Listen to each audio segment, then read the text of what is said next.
उपनगर अध्यक्ष मुदखेड नांदेड जिल्हा आमचे धनगर समाजाचे दीपक भाऊ बोराडे हे मागील 8 दिवसापासून उपोषणाला बसले असून आम्ही सर्व धनगर समाज बांधव शासनाला विनंती वजा इशारा देतो। आमच्या दीपक भाऊ बोराडेच्या बाबतीत जर आपण सहानुभूतीपूर्वक विचार नाही केला, आमच्या धनगर समाजाच्या एसटी आरक्षणाच्या मागणीचा आपण विचार नाही केला, तर धनगर समाज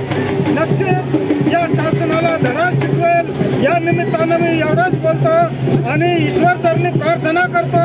आमचे दीपक भाऊ बोराडे सुखरूप व सर्व सभा